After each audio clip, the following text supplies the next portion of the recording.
चलिए, तो आज के लेक्चर में जो हम कॉन्सेप्ट पढ़ने वाले हैं that is ellipse generating algorithm, right. अभी एक इलिप्स कैसे जनरेट होता है, देखो हमने लाइन को जनरेट करके देख लिया कि दो एंड पॉइंट्स हैं, उसके बीच में आप डीडीए या रेजोनेंस लाइन के हेल्प से इंटरमीडिएट पॉइंट निकालते हो तो आपकी एक लाइन जनरेट हो जाती है।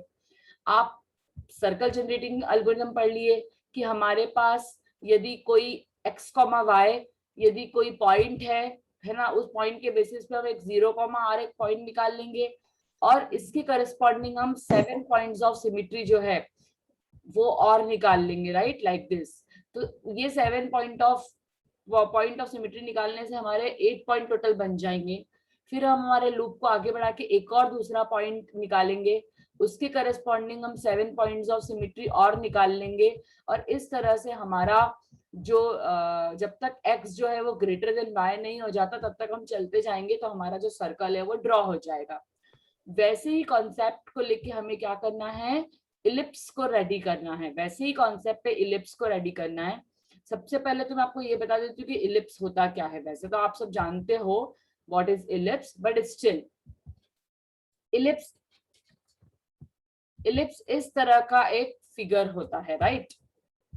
इस तरह का एक फिगर होता है आपका इलिप्स, राइट।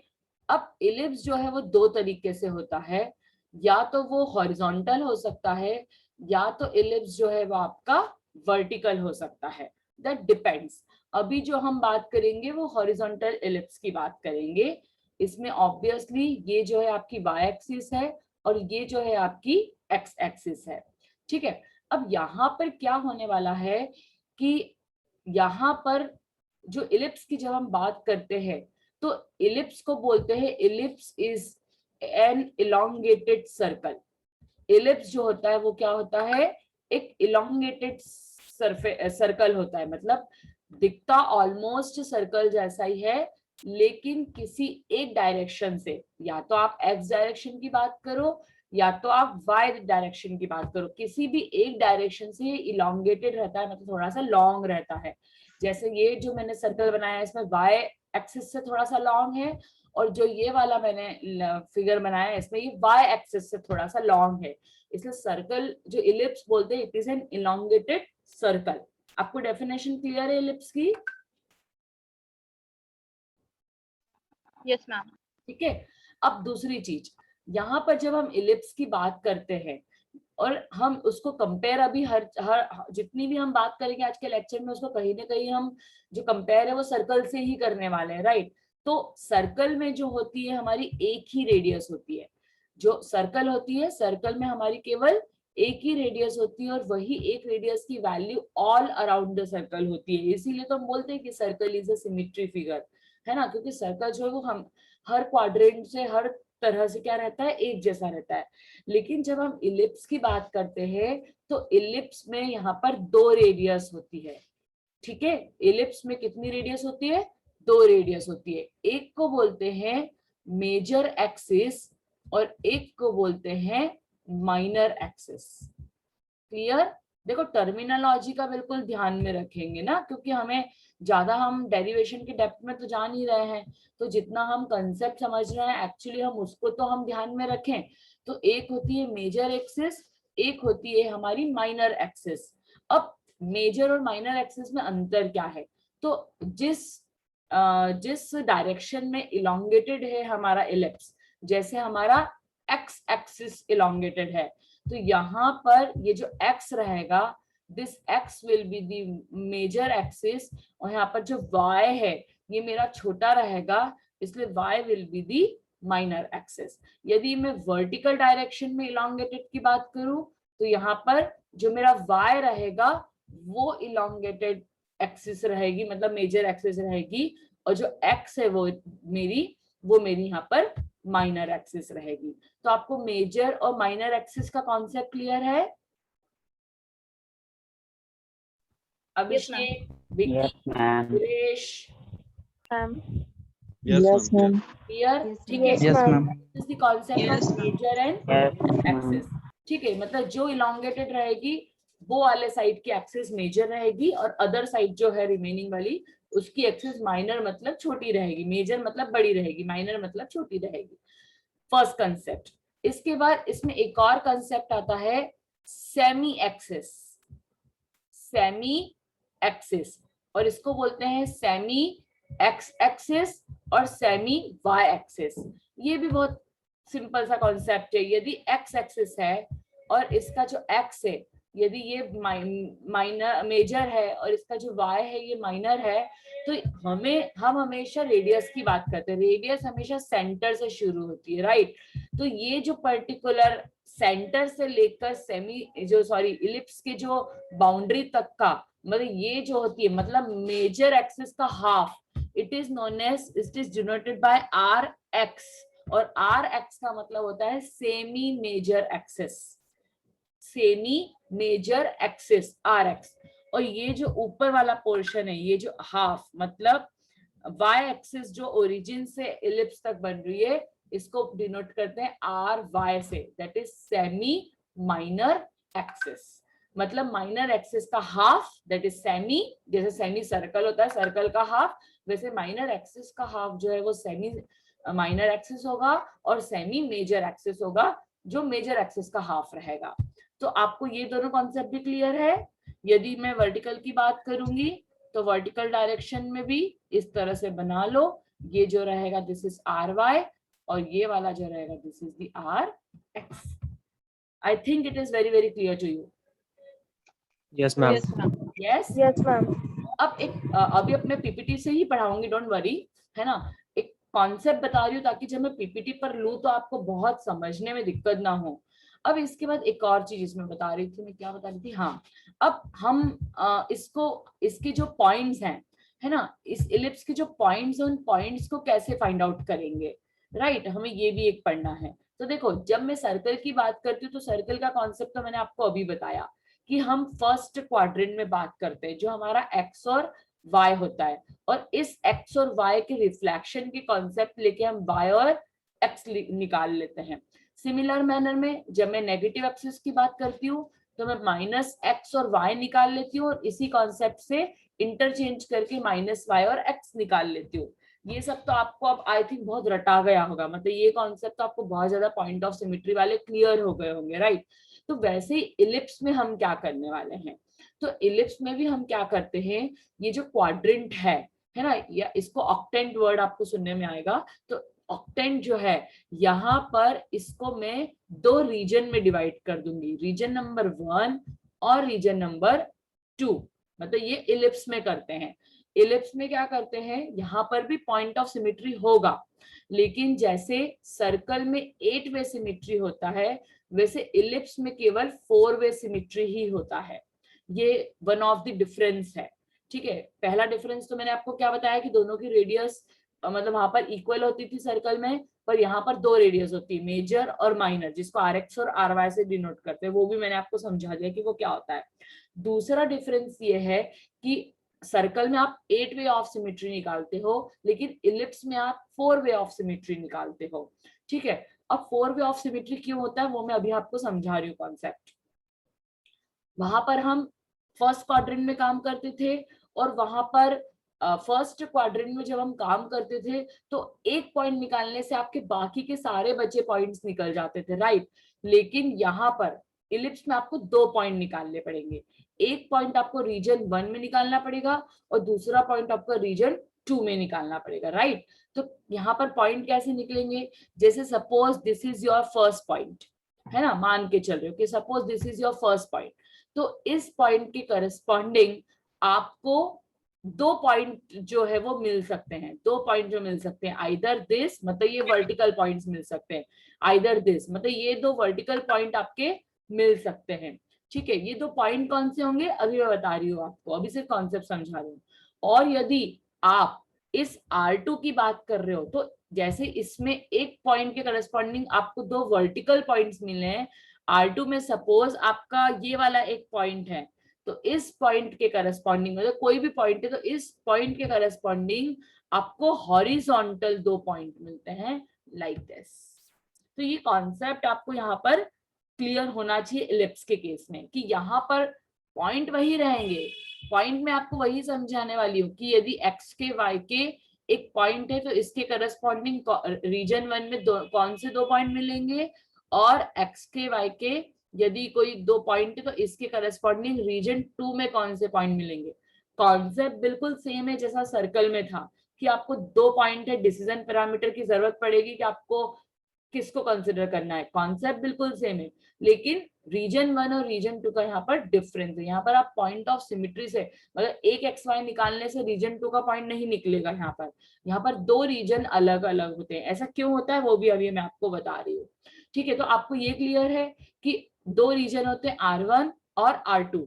तो R1 रीजन में एक पॉइंट के करस्पॉन्डिंग 2 वर्टिकल पॉइंट आपको मिल सकते हैं, और R2 रीजन में एक पॉइंट के करस्पॉन्डिंग आपको 2 हॉरिजॉन्टल पॉइंट के ऑप्शन आते हैं। ठीक है, अब देखो 2 हॉरिजॉन्टल पॉइंट के ऑप्शन है, मतलब इसमें एक चीज तो क्लियर है कि ये नीचे जा रहे हैं दोनों पॉइंट। ये जो दोनों वर्टिकल, मतलब R2 रीजन की बात कर रही हूँ अभी समझाने के लिए, R2 रीजन की बात कर रही हूँ, मतलब इसमें यदि ये कोई पॉइंट है हमारा x के y के, तो इसके करस्पॉन्डिंग जो पॉइंट है हमारा वो नीचे जा रहा है। तो नीचे जा रहा है मतलब y की वैल्यू तो क्या हो रही है, डिक्रीज हो रही है। ये तो हमने सर्कल में भी देखा कि जब नीचे जाता है तो y की वैल्यू क्या होती है, डिक्रीज होती है। लेकिन एक पॉइंट लेफ्ट में है, एक पॉइंट राइट में है, मतलब x की वैल्यू हॉरिजॉन्टल डायरेक्शन में वैरी होती है, ये हमें पता है। तो इसके करस्पॉन्डिंग पॉइंट जो हो सकता है, एक पॉइंट हो सकता है x के, और दूसरे पॉइंट में y की वैल्यू रिड्यूस होगी, और इसी के करस्पॉन्डिंग जो दूसरा पॉइंट है वो होगा x के +1, जिसमें x की वैल्यू बढ़ेगी लेकिन y की वैल्यू तो रिड्यूस ही होगी क्योंकि आप नीचे जा रहे हो। तो इसमें आपका x के और x के -1, this can be a decision parameter कि x की वैल्यू बढ़ेगी या x की वैल्यू एज इट इज रहेगी, लेकिन y की वैल्यू दोनों ही केस में कम रहेगी।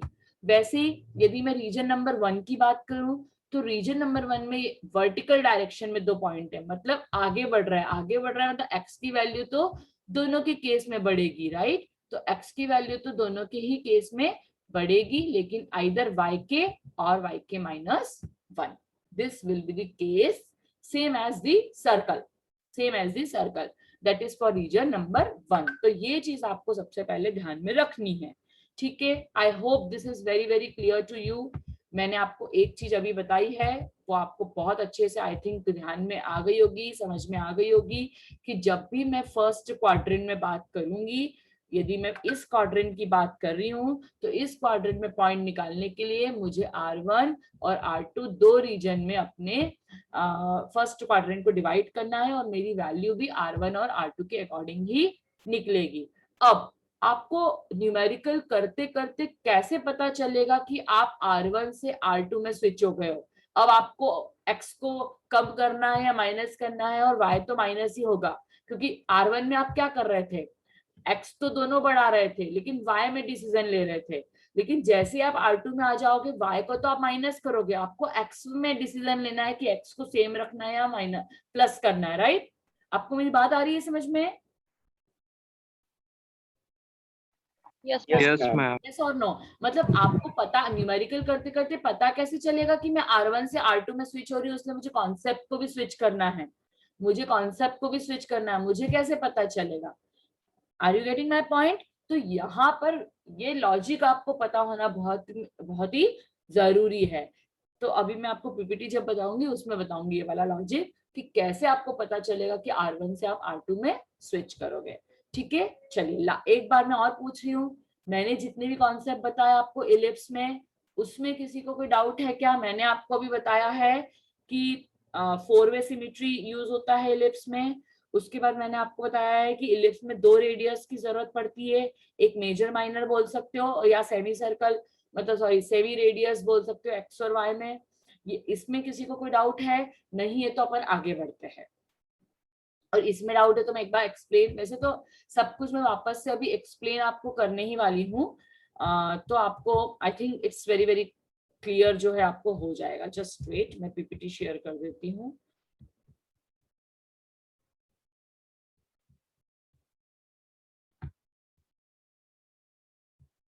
और अभी जो टोटल नंबर ऑफ स्टूडेंट है वो 46 हो गए हैं।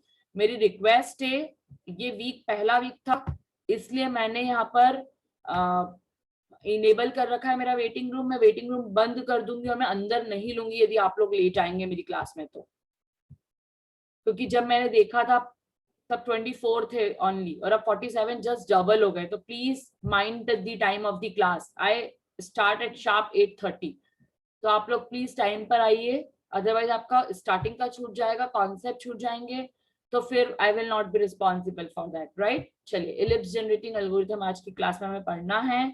जिनका छूट गया है डू नॉट वरी, अभी मैं थोड़े कॉन्सेप्ट फिर से यहाँ पर रिपीट कर दूंगी। चलिए, this is an incremental method just like circle drawing, ये भी इंक्रीमेंटल मेथड है for scan converting N ellipse that is centred at the origin in standard position, है ना। स्टैंडर्ड पोजीशन पे तो हम अभी जो मैंने डायग्राम बनाया वही वैलिड होगा, कि जिसमें जो इलिप्स का जो सेंटर है वो क्या रहेगा, 0 0 with minor and major axis parallel to the coordinate system axis. मतलब जो यदि हॉरिजॉन्टल इलिप्स की बात कर रहे हैं तो वहां पर मेजर एक्सिस पैरेलल रहेगी एक्स एक्सिस से, और माइनर एक्सिस जो पैरेलल रहेगी वो वाई एक्सिस से रहेगी, ठीक है। यदि वर्टिकल की बात करेंगे तो उसमें भी वही कॉन्सेप्ट रहेगा, जो मेजर एक्सिस रहेगी वो वाई से पैरेलल रहेगी और जो माइनर एक्सिस रहेगी वो एक्स से पैरेलल रहेगी। It is very similar to the mid point circle algorithm, right. Mid point circle algorithm से ही ये रहेगा। और इसमें एक चीज ध्यान रखेंगे, मैंने ऊपर सर्कल लिख रखा है हेडिंग में, हम जो इलिप्स ड्राइंग पढ़ने वाले हैं वो भी मिड पॉइंट का ही पढ़ने वाले हैं, मिड पॉइंट इलिप्स ड्राइंग पढ़ने वाले हैं, ठीक है। वो मैं हेडिंग चेंज करना भूल गई। फिर because of the four-way symmetry property we need to consider the entire elliptical curve in the first quadrant, ठीक है। हम फर्स्ट क्वाड्रेंट पे ही बात करेंगे यहाँ पर, और यहाँ पर हम 4-वे सिमेट्री की बात करेंगे।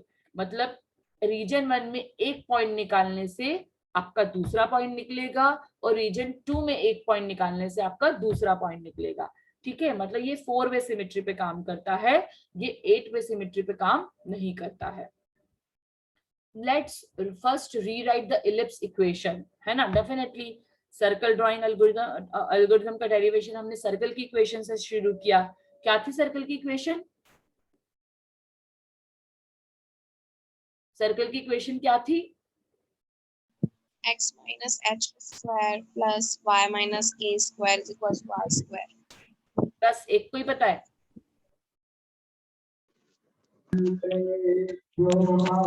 नो मैम पता है। x square plus y square equals to r square where h and k may be 0 0 considered as the origin। या तो वो इक्वेशन हो सकती है या जो वंशिका ने बताई वो इक्वेशन हो सकती है जिसमें h और k की कुछ वैल्यू होती है। h minus x minus h का square plus y minus k का square equals to r square. You have to be prompt in giving the answers, right? ये तो आपको पता होना चाहिए। वैसे हमने y is equals to mx plus c line drawing का जो डेरिवेशन है वो लाइन से शुरू किया था। सिमिलर मैनर में हम इलिप्स का जो डेरिवेशन है वो इलिप्स की इक्वेशन से करेंगे। And define the function f that can be used to decide if the midpoint between the two candidate pixel is inside or outside the ellipse। जैसे हमने सर्कल में किया था कि on the boundary, outside the boundary या inside the boundary, हमें ये decide करना पड़ेगा और उसी के बेसिस पे फंक्शन बनाकर हम डिसीजन लेंगे, राइट। तो ये हमारा इलिप्स का कॉन्सेप्ट हो गया। अब यहाँ पर जो इलिप्स का कॉन्सेप्ट है पहले उसकी इक्वेशन देख लेते हैं। फंक्शन की फॉर्म में लिखिए f x, y is equals to b square x square plus a square y square minus a square b square equals to। ये फंक्शन के फॉर्म में लिखिए। अभी मैं इसको मतलब एक बार उसको अलग फॉर्म में भी बता दूंगी तो आपको और क्लियर हो जाएगा। अब यहाँ पर ये मत पूछना कि मैडम a और b क्या है। यहाँ पर अभी आपको नेक्स्ट पीपीटी में स्लाइड में मैं बता दूंगी।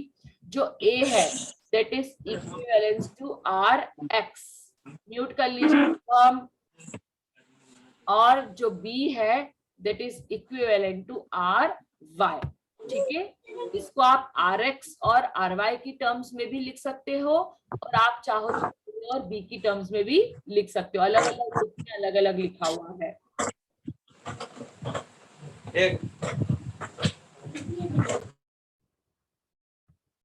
चलिए, तो आप a को rx से डिनोट कर सकते हो और b को जो है वो ry के लिए डिनोट कर सकते हो, व्हाटएवर।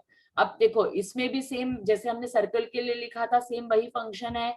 जो भी इक्वेशन है आपकी, इसमें 3 केसेस होंगे, 3 केसेस होंगे, ठीक है। यदि इसकी वैल्यू लेस देन 0 रहती है, मतलब point is inside the circle, inside the ellipse. If it is equals to 0, मतलब it is on the ellipse boundary.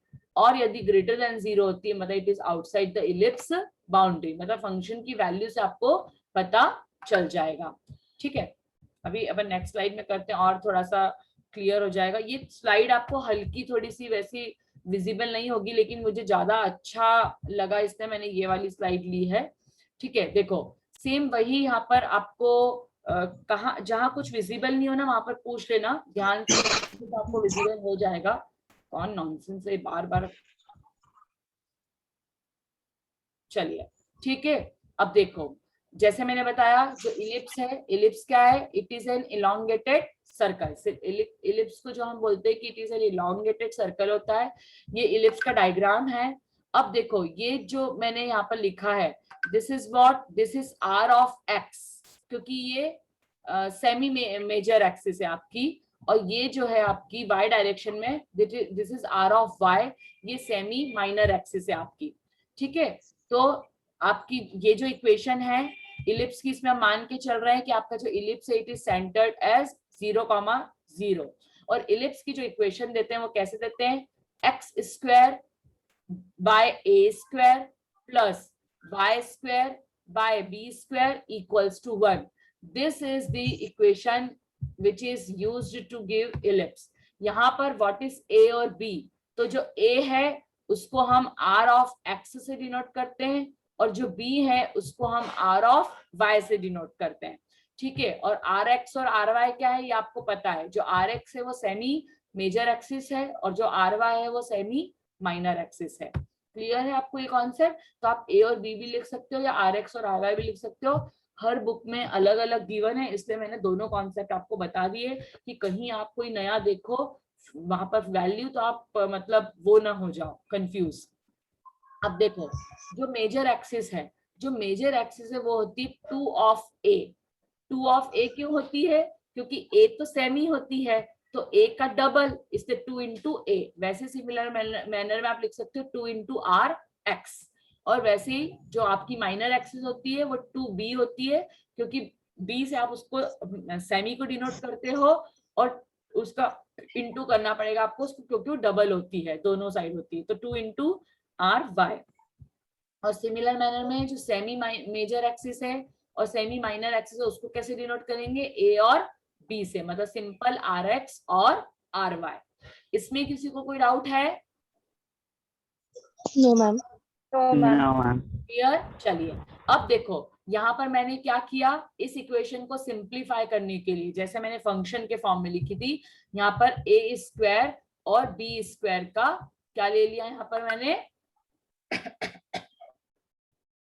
इसको डिनोमिनेटर में ले लिया एलसीएम इसका, और यहाँ पर आपको सॉल्व कर लिया। तो क्या हो गया? एक्स स्क्वायर में बी स्क्वायर का मल्टीप्लाई हो गया, प्लस वाई स्क्वायर में ए स्क्वायर का मल्टीप्लाई हो जाएगा, और इक्वल्स टू 1। और इस ए स्क्वायर बी स्क्वायर को आप राइट हैंड साइड मतलब ऊपर क्रॉस मल्टीप्लाई कर दीजिए, तो आपकी इक्वेशन हो गई B square X square plus A square Y square equals to A square B square. इस ए स्क्वायर बी स्क्वायर जो इक्वल्स टू, इसको राइट साइड में लेफ्ट हैंड साइड में लेके आ जाएंगे, तो minus A square B square equals to 0। और यही हमारी इक्वेशन ऑफ इलिप्स होती है। कैसे आई अब आई थिंक आपको क्लियर हो जाएगा। From the base equation X square divided by A square plus Y square divided by B square equals to 1। This is the equation of ellipse, जिससे हमारी ये वाली जो इक्वेशन है वो आ गई है, ठीक। और आपको मैंने डायग्राम के फॉर्म में भी बता दिया कि ये हमारा फर्स्ट क्वाड्रेंट है, इसको R1 और R2 दो रीजन में आप डिवाइड करोगे, राइट। चलिए इतना आपको कॉन्सेप्ट क्लियर है। मैंने इसीलिए व्हाइट स्क्रीन पे बता दिया था कि यहाँ समझाते वक्त आपको बिल्कुल भी मुझे दिक्कत ना आए, ठीक। अब हमारी जो इक्वेशन है इसको मैंने थोड़ा सा चेंज कर दिया। क्या चेंज कर दिया कि जहां जहां पर भी ए लिखा हुआ था उस ए को मैंने आर एक्स से रिप्लेस कर दिया, और जहां जहां पर बी लिखा हुआ था मैंने उसको आर वाई से रिप्लेस कर दिया। तो क्या हो गया आपकी equation? R Y square X square plus R X square Y square minus R X square R Y square equals to 0। मतलब जहां पर भी ए और बी है वहां पर आर एक्स और आर वाई लिख देना है। किसी को इक्वेशन नंबर 1 में कोई डाउट तो नहीं है? No, No, ma'am. No clear है आपको? देखो एक्स और वाई एक जैसे रहेंगे, एक्स और वाई को चेंज नहीं करना है, जहां पर ए और बी लिखा है वहां पर आपको रिप्लेस करना है। अब अगेन ये जो इक्वेशन है इक्वल्स टू 0, जब मैं इसका फंक्शन देखती हूँ तो यहाँ पर जब मैं फंक्शन देखूंगी तो यहाँ पर 3 कंडीशन आ सकती है। यदि इक्वल्स टू 0 है मतलब point lies on the ellipse, यदि लेस देन 0 है मतलब it is inside the ellipse, और यदि ग्रेटर देन 0 है मतलब it is outside the ellipse. ठीक, और difference between circle and ellipse ये भी मैंने आपको बहुत ज्यादा क्लियर कर दिए कि सर्कल में 8 वे सिमेट्री होती है, इलिप्स में हमारी 4 वे सिमेट्री होती है। फिर सेकंड जो स्टेटमेंट है वो ध्यान से पढ़ेंगे। इन circle we need to plot only one octant of any quadrant, मतलब हमको सिर्फ एक x और y की वैल्यू पता करनी रहती है, उससे हम yx माइनस xy और बाकी के सारे पॉइंट निकाल लेते हैं। लेकिन इलिप्स में हमको 2 ऑक्टेंट मतलब एक कंप्लीट क्वाड्रेंट में हमको काम करना पड़ता है। क्यों? क्योंकि जब हम एक कंप्लीट क्वाड्रेंट में काम करते हैं यहाँ पर, और जब इसको 2 रीजन में डिवाइड करते हैं R1 और R2, तो दोनों रीजन से हमें एक एक पॉइंट मिलते हैं और एक एक पॉइंट के करस्पॉन्डिंग हमको 1 मोर पॉइंट्स मिलते हैं, जैसे दिस एंड दिस। अमी फटाफट काटना, कौन है मोनिका? तो यहाँ पर 2 पॉइंट मिलते हैं, तो इसलिए इसको 4 वे सिमेट्री बोलते हैं। तो यहाँ पर हमें क्या करना पड़ता है, 2 ऑक्टेंट पे काम करते हैं, वहां पर हम सिंगल ऑक्टेंट पे काम करते हैं, तो भी हमारा काम जो है वो चल जाता है। क्लियर है आपको इतना? चलिए अब यहाँ पर कैसे काम करोगे आप, मतलब आप यहाँ पर काम कैसे करोगे? जैसे मैंने आपको अभी समझाया था कि आपका जो R1 है R2 है, तो पहले आपको R1 पे काम करना है और R1 से काम करते करते आपको R2 पे स्विच करना है, और स्विच करते वक्त हमें पता कैसे चलेगा वो भी मैं आपको इसी स्लाइड में बताऊंगी। ठीक, तो जैसे हमने सर्कल में शुरू किया था कि x और y आपको गिवन है, तो आपको हमेशा 0, R से शुरू करना है। सर्कल में हमने बताई थी आपको ये चीज, तो इसी मैनर में यहाँ पर आपको 0, Y से शुरू करना है। याद रखेंगे कहाँ से शुरू करना है, 0, Y से। मतलब जब भी हम न्यूमेरिकल शुरू करेंगे, कल की क्लास में आपको एक न्यूमेरिकल एग्जांपल बताऊंगी, तो वहां पर आपको 0, Y से शुरू करना है। ठीक है, चलिए तो सबसे पहले स्टार्टिंग पॉइंट हमारा रहेगा 0, स्टार्टिंग पॉइंट क्या है हमारा, 0, तो 0, मतलब ये तो हमारा 0 हो गया x, और ry मतलब हमारा ये वाला पॉइंट, क्योंकि ये हमारी ry की डिस्टेंस होती है, तो this point will be 0, clear है आपको मैं क्या बोल रही हूँ? Yes, ma'am. Yes, ma'am. Yes? Yes, ma'am. अब यहाँ से हमें शुरू करना है, तो जैसे मैंने बताया अभी हम कौन से रीजन में, R1 रीजन में, तो इस पॉइंट 0, के करस्पॉन्डिंग हमें 2 वर्टिकल पॉइंट्स मिल सकते हैं, या तो ये वाला या ये वाला। मतलब अभी हमें रीजन 1 की वैल्यूज को फाइंड आउट करना है। और एक चीज याद रखेंगे, जब भी रीजन 1 की बात करते हैं, अभी हम रीजन 1 की बात कर रहे हैं, जब भी रीजन 1 की बात करते हैं तो जो स्लोप ऑफ कर्व रहता है, कर्व का मतलब यहाँ पर इलिप्स है, मतलब जो स्लोप ऑफ इलिप्स रहता है, it is always -1, it is always less than -1। और याद रखेंगे रीजन 2 में जो स्लोप ऑफ कर्व रहता है, it is always greater than -1। तो आपको मेरी बात यहाँ पर थोड़ी समझ में आ गई होगी कि जब तक आपका इलिप्स लेस देन -1 है तब तक आप रीजन 1 में हो। जब भी आपकी स्लोप ऑफ कर्व की वैल्यू -1 आ गई है, मतलब आपको समझ में आ गया है, you are switching from region 1 to region 2। मतलब आप रीजन 1 में काम कब तक कर रहे हो, जब तक आप की स्लोप की वैल्यू -1 है। लेकिन जिस टाइम पे न्यूमेरिकल में आपकी स्लोप की वैल्यू ग्रेटर देन -1 आ गई, मतलब आपने रीजन 1 को छोड़ दिया है और अब आपकी स्विचिंग रीजन 2 में हो चुकी है। मतलब ये वाला जो पॉइंट है आपका मिड वाला पॉइंट है, ये आपको बता देगा, मतलब यहाँ पर आपकी जो स्विचिंग है वो रीजन 2 में हो जाएगी। Are you getting my point, what I am trying to say? Yes, ma'am. Yes, ma'am. क्या रीजन 1 से रीजन 2 में कब स्विच करेंगे? ठीक है, चलिए take unit steps in positive x direction till boundary between two region is reached. Obviously आपको ये कब तक करना है, जब तक आप इस बाउंड्री पर नहीं पहुंच जाते तब तक आपको रीजन 1 में काम करना है। तो यहाँ पर x की वैल्यू हमेशा x+1 रहेगी, जैसे मैंने आपको भी व्हाइट बोर्ड पर बताया था कि रीजन 1 में x की वैल्यू हमेशा x+1 रहेगी, y आपका या तो yk रहेगा या yk-1 रहेगा, जिसके लिए हमको डिसीजन पैरामीटर लेना है, लेकिन x की वैल्यू हमेशा इंक्रीज होगी। ठीक, अब हम रीजन 2 में आ जाते हैं। रीजन 2 में कब आएंगे, जब स्लोप की वैल्यू ग्रेटर देन -1 हो जाती है। तो take unit step in negative y direction till the end of the coordinate. इसमें एक चीज फाइनल रहेगी कि y की वैल्यू आप हमेशा रिड्यूस करोगे, और यहाँ पर जो कंसीडर वो किस में रहेगा, आइदर x और x-1, आइदर x और x+1। इसमें आपका जो डिसीजन पैरामीटर रहेगा, इसमें रीजन 1 में एक चीज फिक्स है कि x की वैल्यू बढ़ेगी, और रीजन 2 में एक चीज फिक्स है कि y की वैल्यू माइनस रहेगी। ठीक, इसमें y ऊपर रीजन 1 में y वेरिंग रहेगा और रीजन 2 में x वेरिंग रहेगा। तो ये चीज आपको ध्यान में रखना है। चलिए last important point, on the boundary between the two reasons the slope of the curve is -1। ठीक है ना, आपका जो ये यहाँ पर क्या रहता है, लेस देन -1 रहता है। इस पॉइंट पर, जो पॉइंट यहाँ पर दोनों रीजन के बीच का है, जो इलिप्स पे है, इसमें जो है वो इक्वल टू -1 रहता है, और इसके बाद जो है इट इज ग्रेटर देन -1 रहता है रीजन 2 के लिए। तो यहाँ पर आपको ध्यान रखना है कि जैसे इक्वल्स टू -1 आता है, मतलब आप रीजन 1 और रीजन 2 की एग्जैक्टली बाउंड्री पर पहुंच गए हो, और जैसे आप रीजन 2 में स्विच करोगे आपका स्लोप जो है वो ग्रेटर देन -1 हो जाएगा। ये न्यूमेरिकल करते वक्त आपको थोड़ा सा ध्यान में रखना पड़ेगा। ठीक है, चलिए तो लास्ट स्लाइड आज की क्लास के लिए ले लेते हैं। हमारी जो इक्वेशन है वो क्या है, ry का square X square plus rx का square y square minus rx का स्क्वायर ry का स्क्वायर। यदि इस इलिप्स की जो फंक्शन की वैल्यू है ये यदि लेस देन 0 है, मतलब हमारा x और y जो है वो इनसाइड द इलिप्स लाई करता है। यदि ये ग्रेटर देन 0 है, मतलब हमारा एक्स वाई जो है वो आउटसाइड द इलिप्स लाई करता है। और यदि इक्वल्स टू 0 है, मतलब हमारा जो हमारा जो एक्स और वाई है वो जो ऑन दी बाउंड्री जो है वो लाई करता है। ठीक है, चलिए 1 मिनट में अटेंडेंस ले लूं पहले।